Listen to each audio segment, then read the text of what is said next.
ஊடக நண்பர்களுக்கு வணக்கம். ஒவ்வொரு மாதமும் மாதத்தினுடைய கடைசி ஞாயிற்றுக்கிழமை அன்று மன் கி பாத் என்கின்ற மனதின் குரல் நிகழ்ச்சி பாரத பிரதமர் மோடி அவர்கள் அதில் உரையாற்றுவார். இன்று 10 ஆண்டுகளை மனதின் குரல் நிகழ்ச்சி நிறைவு செய்கிறது. நாடு முழுவதும் இந்த மனதின் குரல் நிகழ்ச்சியை ஒவ்வொரு பகுதியிலே இருக்கக்கூடிய மக்கள், அது தொலைக்காட்சி வாயிலாகவும் ரேடியோ வாயிலாகவும் அலைபேசி வாயிலாகவும் கூட கோடிக்கணக்கான மக்கள் பார்க்கிறார்கள், கேட்டுக்கொண்டிருக்கிறார்கள்.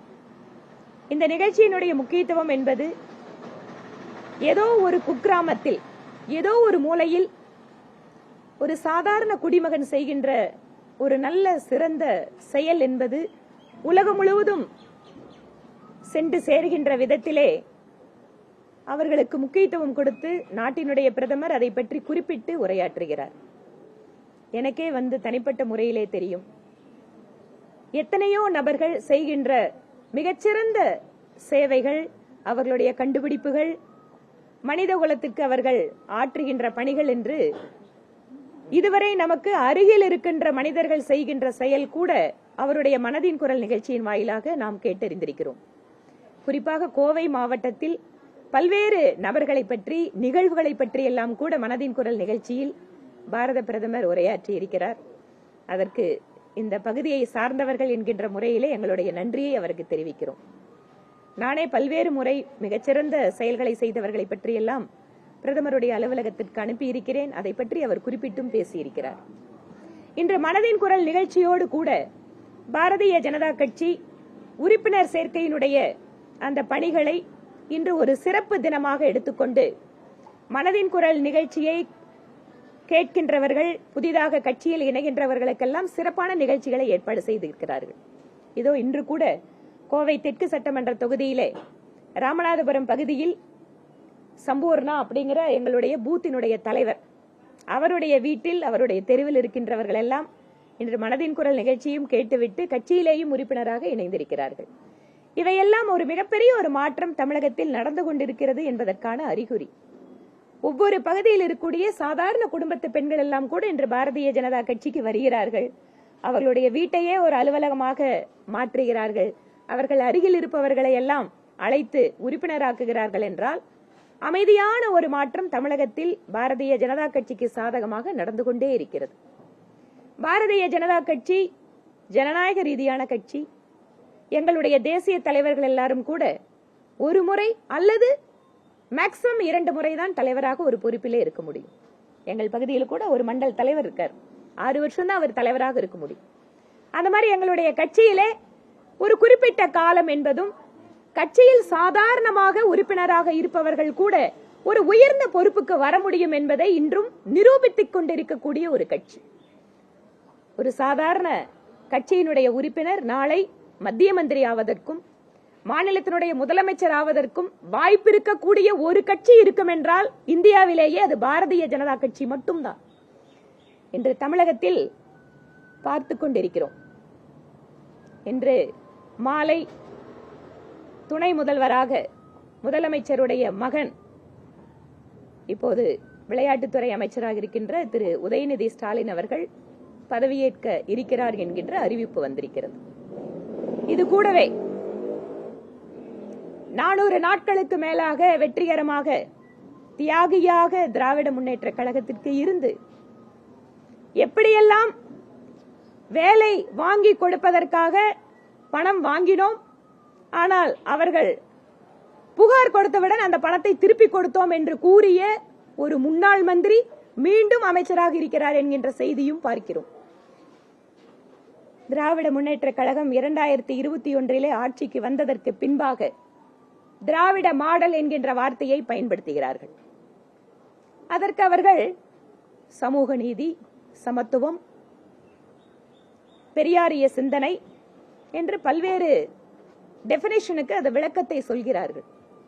ஆனால் திராவிட மாடல் என்றால் எங்களை பொறுத்தவரை நாங்கள் பார்ப்பது வாரிசு அரசியல், குடும்ப அரசியல், ஊழல் அரசியல், ஊழலுக்கு துணை போகின்ற அரசியல், தன்னுடைய மந்திரி சபையிலே 1/3 அமைச்சர்கள் ஊழல் குற்றச்சாட்டிற்கு ஆளானவர்களை வைத்துக் கொண்டு மாநிலத்தினுடைய முதல்வர் திரு ஸ்டாலின் அவர்கள் நேர்மையான ஆட்சியை தருகிறேன் என்று எப்படி சொல்ல முடியும்?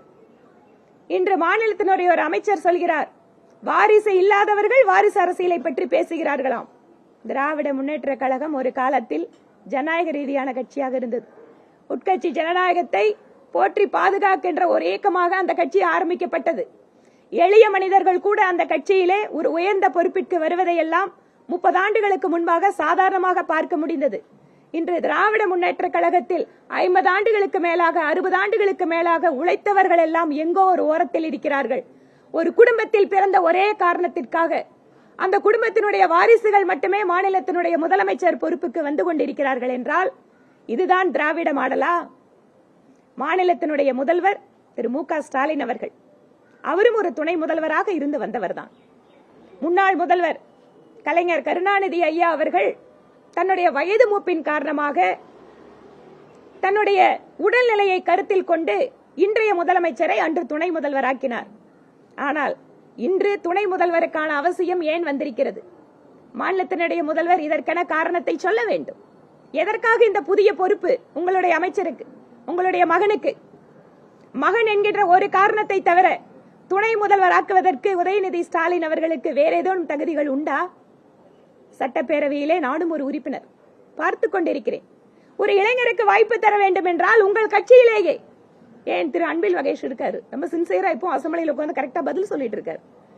இல்ல இன்னும் கூட ஒரு சீனியர் வேணும், அனுபவம் வேணும். திரு டிஆர்பி ராஜா இருக்காரு, அவர்களை எல்லாம் கூட உங்களால் துணை முதல்வர் ஆக்க முடியவில்லை.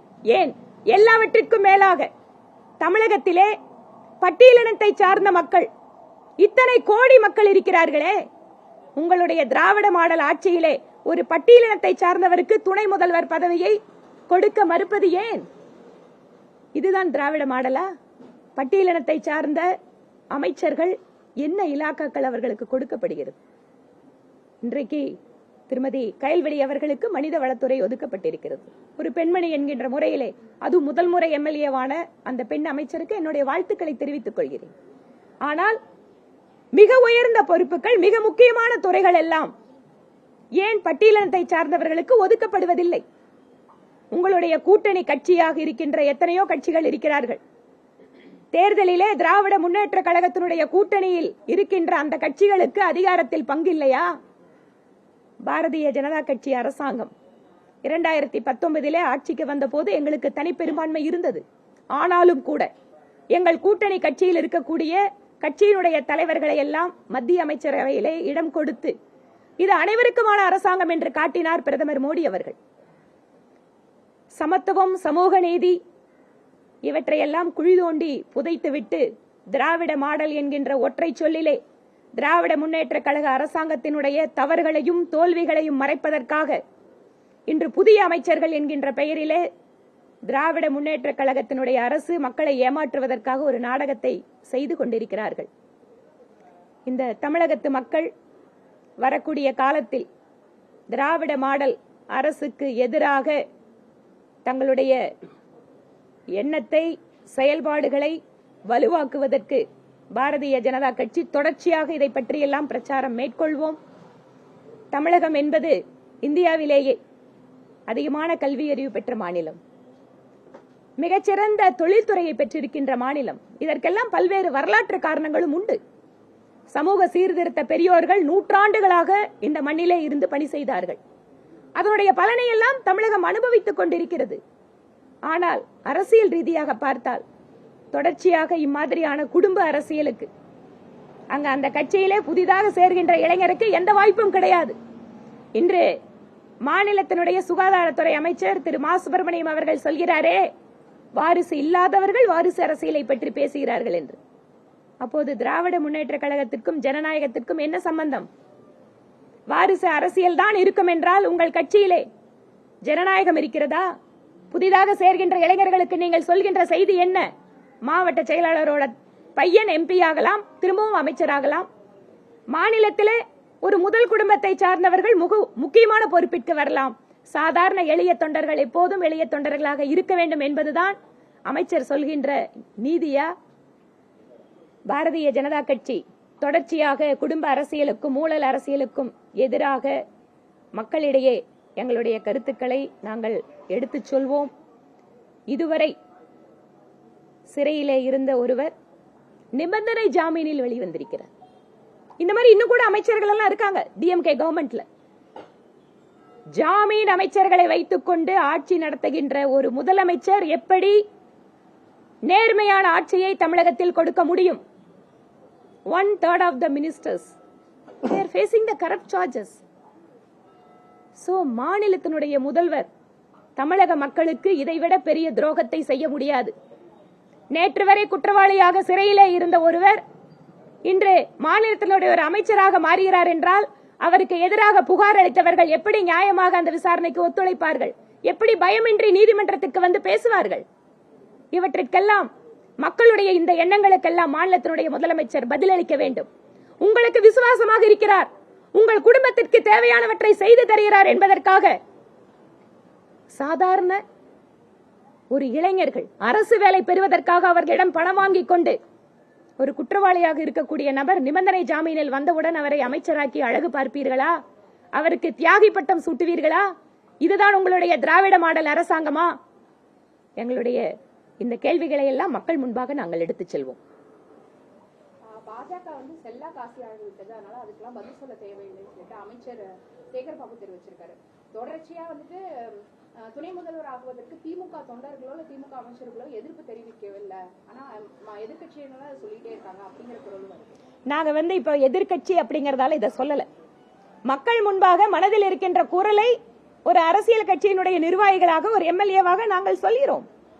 உங்களோட கட்சியில திராவிட முன்னேற்ற கழகத்தில் வாரிசு அரசியல் எங்ககிட்ட இல்ல அப்படின்னு உங்களால சொல்ல முடியல, அதனால பிஜேபியை செல்லா காசுங்கிறீங்க. இதே பிஜேபி எதிர்த்து தான் ஒவ்வொரு நாளும் உங்களோட அரசியலை பண்ணிட்டு இருக்கீங்க. 2026 சட்டமன்ற தேர்தலில் வாரிசு அரசியல் அப்படிங்கிற ஒரு ஃபேக்டர் மிகப்பெரிய தேர்தல் பிரச்சார வியூகமா மாறும். நாங்க மக்கள் முன்பாக வைக்கிறோம். பிஜேபி கட்சியில பாருங்க, சாதாரண எளிய குடும்பத்து பெண்மணிகள், இளைஞர்கள், ஏன் கட்சியில புதிதாக இணைந்தவர்கள், ரொம்ப நாள் இருந்தவங்க எல்லாத்துக்கும் ஒரு வாய்ப்புகளை இந்த கட்சியில கொடுக்க முடியும்.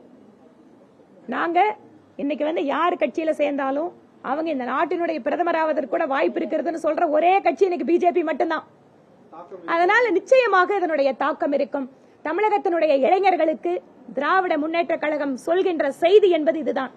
எங்க குடும்பத்துல பிறந்தா முதல் சேரு, இல்லன்னா இந்த கட்சி குலைச்சாலும் சரி, மக்களுக்கு குலைச்சாலும் சரி, எங்களோட கருணையில ஏதோ நாங்க இதை கொஞ்சத்து கொடுக்கிறோம். இதுதான் அவர்களுடைய அரசியல்.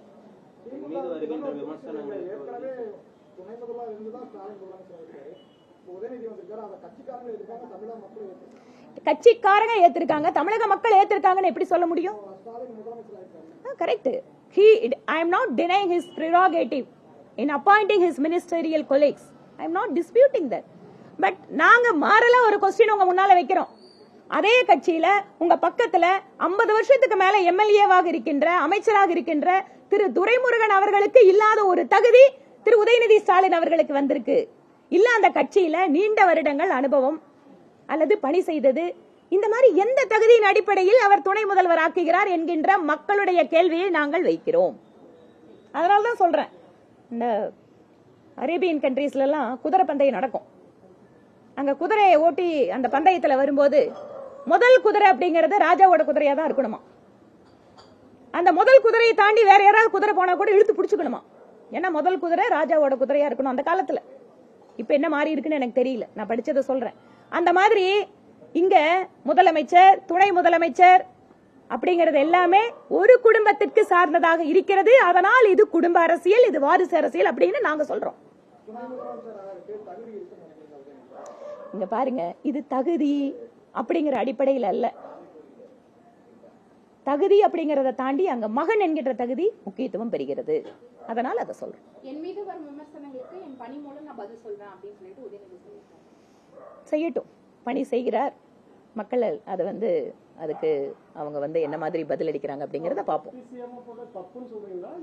இல்ல தப்புன்னு நான் சொல்ல வரல. நான் again I am reiterating, Chief Minister is having every right to appoint his ministerial colleagues. I am not disputing his right, but morally I am asking the question whether he is right in appointing his son as a deputy CM, since his ministerial colleagues are having a very long experience in the party as well as the government, why that opportunity is being denied to his party members, senior members, and as well to the alliance partners?